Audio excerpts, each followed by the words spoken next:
4-hour pizza? Yeah, that happened. How'd that happen though?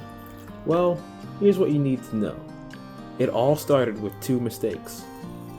My first mistake was thinking that in order to achieve 50% hydration, I would just have to use half as many cups of water as cups of flour. But no, that is not the case.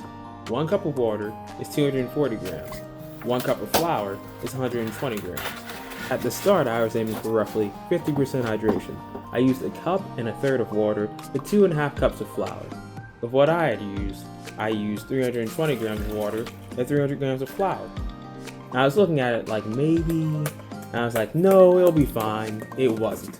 I kept kneading and kneading and kneading. And after a while, I needed a break. My second mistake was using 2 cans of tomato sauce. You only need 1 can of tomato sauce. That only costs a few minutes, if any at all. But, back to the dough though. Most of the time was spent on researching and making sure I knew how to hydrate the dough.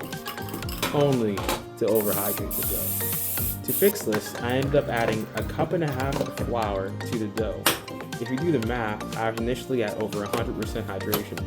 But after adding the flour, the dough was now 66% hydrated. If you don't believe me, look at it this way.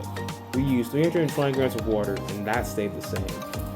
We ended up using 480 grams of flour. Now what's cool about these numbers? You guessed it, they have a common factor of 160. They form a ratio of 2 to 3. Isn't that neat?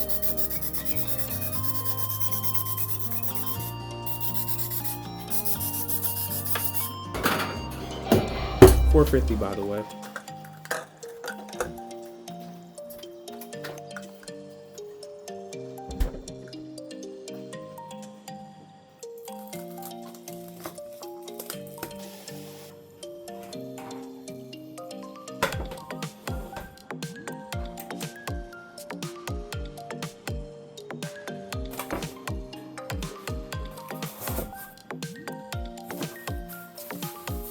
Remember to hydrate your dough.